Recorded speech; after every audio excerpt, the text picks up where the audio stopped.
And welcome to this edition of Bayou Time. Your host, Keith Weiss. I thank you for joining us. As promised, we bring you some additional excerpts of Day 3 as the U.S. Coast Guard Marine Board of Investigation looks into the incident with the Seacor Power. We will now hear testimony from BM1 Jessica Gill and BM2 Anthony Abate. Starting from the beginning of the day, can you just walk us through the whole day and provide as many details as you remember about what happened? And then when we got underway, as soon as we left Barataria Pass, the weather really started to hit. At that point, we discussed that it was definitely 8 to 10 foot seas. However, once we got closer to the actual Seacor Power lift boat, once we got there, it was closer to 10 to 12 foot seas with an occasional 15 and strong winds, probably 40, 50, maybe even 60 knots. And when we got on scene, we both arrived about the same time. BM2 Abate's boat was up closer, but from where we were at the time, I could see that there was 4 members holding on to the superstructure of the lift boat as it was capsized, and they were holding on. There was 5 people, I believe, holding on to the lift boat. Shortly after we got on scene, with the new development of 145 leaving the scene, we moved up into that position while they were gone to stay close in case anybody else had gone in the water.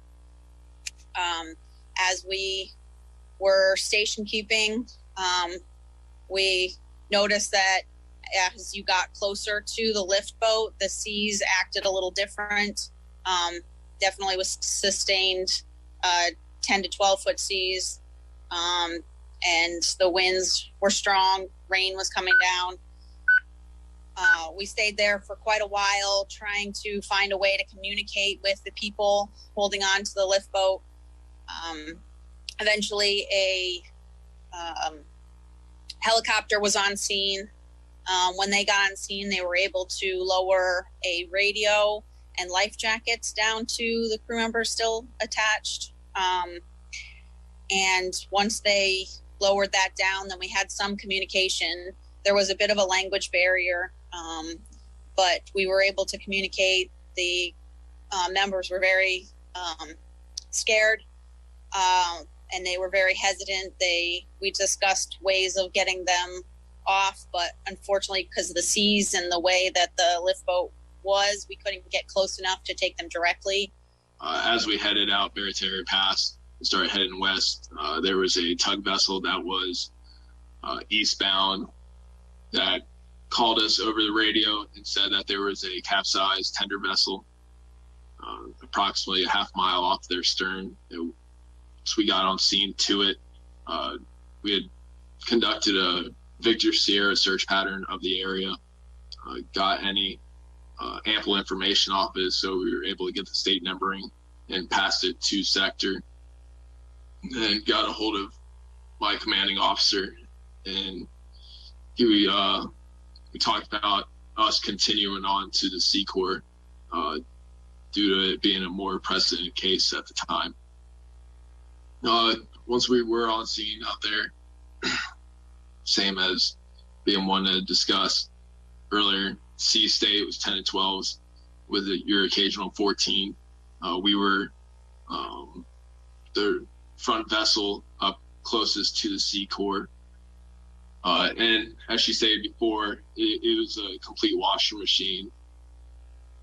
You had the sea state hitting into the side of the Seacor vessel, which was stacking the seas. And the waves were crashing over the crewmen that were still holding on to the Seacor vessel. I had one of my crewmen, who was actually my engineer, go up to the bow of the 45 and had him yell out to the people from the Seacor that we were as close as we possibly could get, and if they felt comfortable getting in the water, that the minute they were clear from the vessel and structure, that we would be there to pick them up. And within about 20 minutes of us being on scene, we had one crewman work his way down the structure and debris and was able to get himself away from the structure. And I was able to maneuver the boat and get us up alongside the person in the water. And my crewmen's used one of the expandable boat hooks to reach out to him, get a hold of him, bring him up to the vessel. We got him into the recess, and once he came into the recess, we noticed that there was an excessive amount of blood, which came to find out he had a large laceration across his abdomen. Got the man on the back deck.